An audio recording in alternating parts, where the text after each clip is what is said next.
The beginner's mind. Know your leather. We all start somewhere, but somewhere is a state of mind.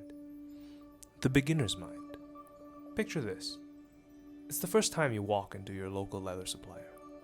You're met with that familiar smell of hide and tannins, and most likely a massive wall stacked with roll after roll of leather.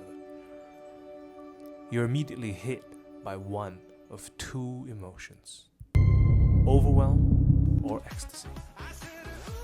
What makes the difference is being armed with the right knowledge, knowing what you need and why you need it. Well, I mean, this kind of looks like right. Yeah, looks kind of right. Welcome to the workshop. My name is Carl, and today I will be your guide, your suede Sherpa, your consulting connoisseur of cowhide. I am here to help with that information overload that is buying and choosing leather. Know your leather. I'm going to walk you through some common types of leather and the quirks and features that actually matter across as many leathers as I can reasonably cover in the span of one video. The right leather. There's a right leather for each kind of project, but not a perfect leather for every project. The right leather depends on what you're making, the scale of the object, and even the tools you prefer to use. Most experienced leather workers end up with one or two types of leathers that they always return to time and time again. That choice is a deeply personal one, and it's earned through practice, mistakes, feedback, and experimentation. When you find your leather, things just start to click. Your techniques become more refined, more expressive. At that point, leather stops being a material and it starts becoming a medium. Until then, here are some solid foundations to help you get there. A big thank you to AL Leather in Singapore and my supplier, JH, for making this video possible. Bullshit and truth. Let's start with the truth. Leather is processed collagen, the primary structural protein in animal skin. A hide isn't uniform. Closer to the surface, where hair once grew, the collagen fibers are finer, denser, and more tightly interwoven. This grain layer is what gives leather its characteristic strength, durability, and wear resistance. Below the grain, the fiber structure becomes looser and less cohesive. These layers are often split away and used as suede or split leather. They are still leather, but they lack the structural integrity and longevity of the full grain material. Some of that leather waste that's split off is ground up and mixed with plastic binders to form bonded leather, which is commonly known as salpa or salamander in the market, and it's used as structural filler in some bags. Some materials are often sold as vegan leather or PU leather, and these are simply fabrics coated with plastic. They imitate the appearance of leather, but not its structure, aging, or durability. And leather's value isn't about how it looks when it's new. It's how the natural fiber structure allows it to wear, repair, and accumulate history over time. That patina, that's something that synthetic substitutes are just not designed to do. The bullshit.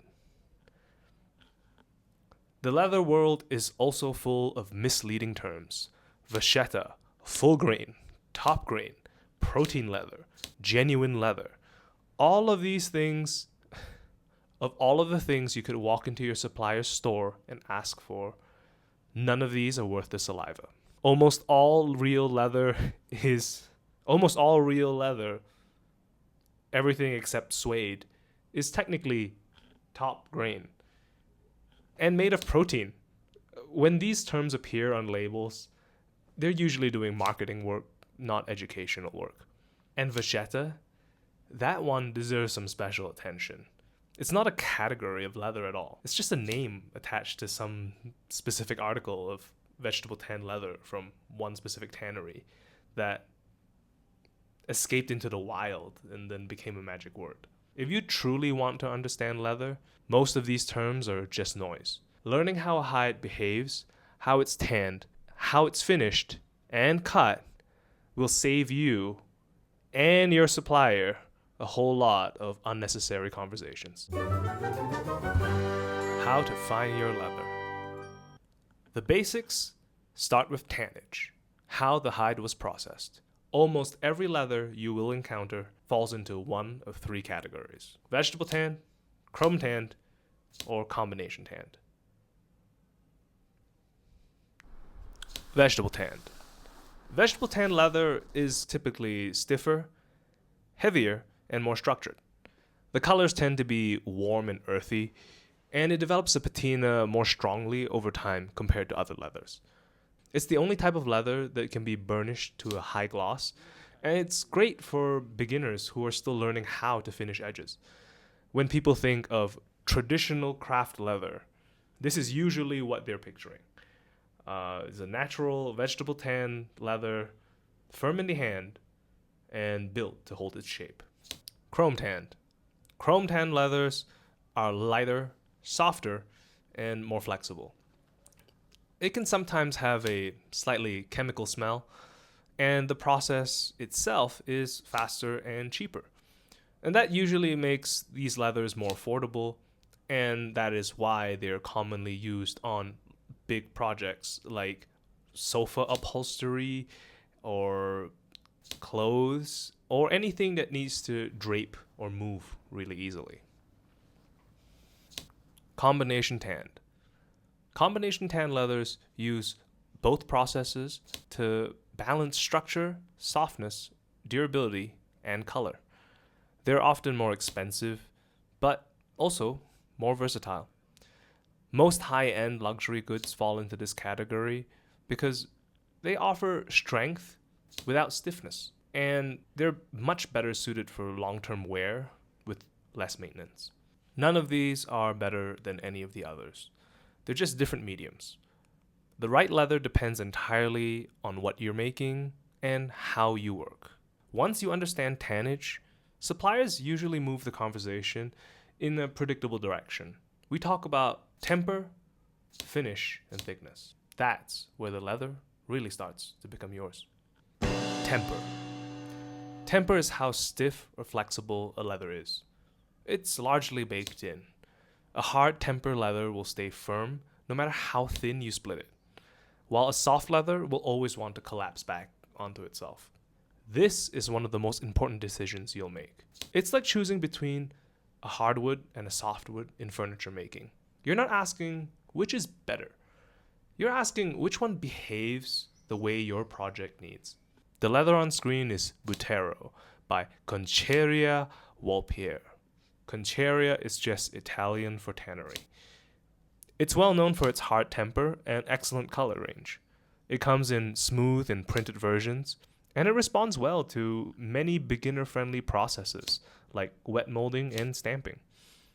It patinas to a dark, glossy, glass-like sheen, which is why craftspeople of all skill levels love using it.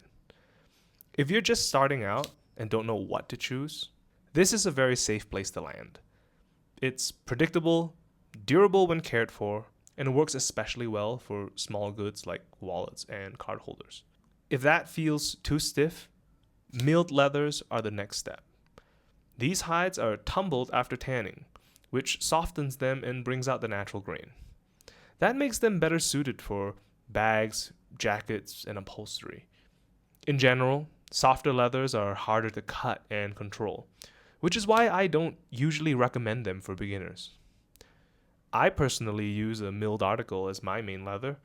I find this stuff to be more gentle on the skin and suitable for my process. It did take me 5 years to find it, and 5 years on, I'm still learning about better ways to use it. At the far end of the spectrum are very soft leathers like lambskin and some calfskins. These are usually chrome tanned and the chrome tanning process breaks down the collagen structure further, resulting in extreme softness and flexibility. The chrome tanning also produces lighter and cleaner hides, which is why these leathers often come dyed in much deeper, brighter, more saturated colors. Once you understand temper, the next question is how the surface of the leather has been treated. Finish. Finish describes what's been done to the surface of the hide after tanning. This is where you need to consider how the leather will be cared for after you're done making it into an object. Unfinished. Unfinished leather is exactly as you would expect. There are no oils or waxes applied to the hide. It allows for dyes or paint to be applied with ease. If you need this, you know you need it because you probably tried to dye something with the finish and it realized it didn't work. It comes almost exclusively in this creamy beige color and is often vegetable tanned as well. If you plan to use this in a project, be sure to apply a finishing coat or sealant to prevent damage from moisture. Aniline. Aniline leathers are left mostly natural with minimal coating, so you see and feel the grain as it is. These will age, darken, and show wear more clearly over time. They also repair more easily. Some burnishing and leather balm will resolve most damage from daily wear. If you want to dye leather, this is not the kind to use. There's always a fine layer of wax or finish applied, so go back and get the natural, unfinished. They are more prone to scratches than a stamped or heavily finished leather. Regular care is a must, but it rewards you with that unmistakable leather patina that everyone really loves. Pull-up leather shown here is a type of great aniline leather, which changes its color as it's stretched and worn. Stamped. Other leathers are stamped and printed. The print can be as simple as this Saffiano, which adds scratch resistance and a consistent look to the leather. Or it could be something as bold as a crocodile print. Saffiano, Epsom, Togo, Epi, Dolaro, and so on and so on. These are common names of print patterns, not a type of tannage or finish. Heavy finishes.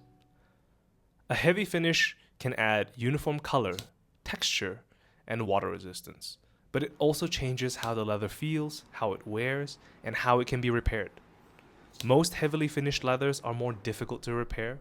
Scratches that do make it past the coating need professional repainting and refinishing.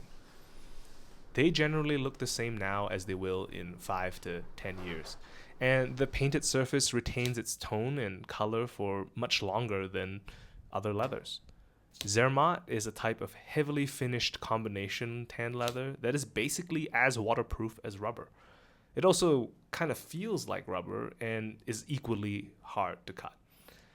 These heavily finished leathers are always, almost always, the hardest to work with, but the results can be rewarding. They are, however, more end-user friendly. If you are making something for a client that has little knowledge of how to care for leather properly, then something heavily finished is a great way to ensure that they're happy for a long, long time. Glazing. Some leathers are further treated through glazing or burnishing, compressing and polishing the surface to create a mirror sheen and tighter grain. This glazing process uses a machine with a glass roller and an operator with lots of patience, and is mostly done on more expensive, dense leathers like crocodile or cordovan. These finishes tend to scratch really, really easily, so be careful when working with it. And you know what? Since I mentioned cordovan and crocodile, let's take an aside to the exotics. Exotics. Almost everything I've shown you so far is cow or goat leather, which makes up the vast majority of leather used in the world. But the leather world isn't picky. If it has skin, someone's figured out how to tan it. At the top of the food chain are the crocodilians. croc, and alligator. They're expensive for good reason. Armor-like fiber density, excellent durability, and a surface that's more architecture than texture. Every tile is part of the animal's anatomy, which means cutting decisions matter. You're designing with the hide, not over it. Shell cordovan sits in a strange category of its own. It isn't exotic because the animal is rare, but because the material is. For each horse, there's only about 4 square feet of usable cordovan. It comes from a very specific membrane beneath the hide and behaves unlike almost anything else. It's dense, it's glass smooth, and famously resistant to creasing. Still expensive, and still humbling to work with. Snake and fish leathers are thinner, lighter, and far, far less forgiving. One wrong move and they tear. They rely heavily on backing for strength and demand very careful handling. They're visually dramatic, structurally honest, and they won't pretend to be any tougher than they actually are. Ostrich is known for its quill follicles, which give it a distinctive, dimpled, resilient surface. It wears reasonably comfortably and ages well, but it isn't especially abrasion resistant. And, of course, there's ostrich leg. Ostrich leg leather often confuses people. It's usually glazed and tile-like, which leads it to be mistaken for crocodile. It looks similar at a glance, but it's far less durable and far, far less expensive. Knowing the difference matters. Stingray is an outlier. Extremely abrasion resistant, covered in mineralized nodules, and almost impossible to cut without the right tools. It barely behaves like leather at all. It's more like flexible sheets of gemstone. When used correctly, it lasts forever. When used casually, it punishes you for the attempt and laughs in the corner while you resharpen all your tools. Lizard leather surprises many people. When properly tanned, it's strong for its thickness, it's highly textured, and quite flexible. It's often described as crocodile for beginners, an accessible entry point into exotic work, especially for small panels, accents, and experimental pieces. Across all exotics, the pattern is the same. The price goes up, the margin for error goes down, and the leather stops tolerating vague decisions. It's common to buy your first exotic and spend 2 weeks staring at it, afraid to cut. And I'll tell you now, the fear never goes away, not completely. And that's not a bad thing. You have to remember 2 things. Fear is the mind killer. And if you fail, the animal's already dead. Never harmed it. You only disrespected it. So slow down. Cut deliberately and let the material teach you why it costs what it does. Thickness.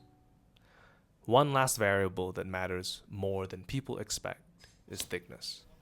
Almost every leather you've seen here, cow leather and exotics alike, can be split by a supplier to a specific thickness. That means the hide that you buy doesn't have to dictate the project. You can adapt the material to the work.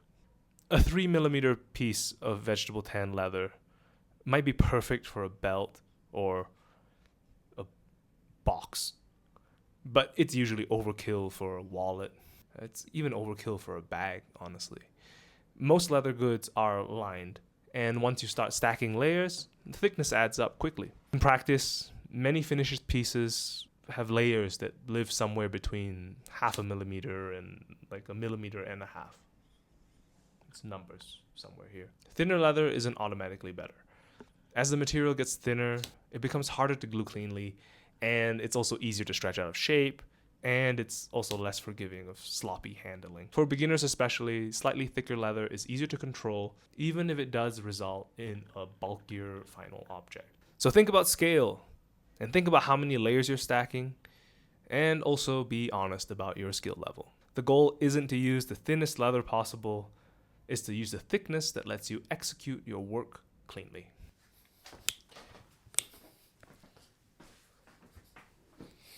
This is a shitty microphone. Not everything gets to be a microphone. This could be a microphone. This is a microphone. Great. A final note. If you still don't know what leather to choose, that's normal. Tell your supplier what you're making, what your budget is, and what's your skill level. That's usually enough for them to point you in the right direction and give you a few hides to choose from. They do this every day. Let them help. Ask them for their opinions, because a lot of them have a lot of great knowledge from years and years in the industry. Remember, there is no best leather, only the leather that makes the most sense for the object that you're trying to bring into this world. If you've made it this far, thank you for your time and attention. This video took more effort to make than I thought. I'm learning lighting, and also I got a nice new camera, so I'm learning how to use that. And I'm hoping to do this more regularly, though I'd like to cop out and say that you can't rush creativity. So I hope this video has left you better equipped to choose materials more deliberately and spend your money more wisely while making fewer expensive mistakes. Happy crafting!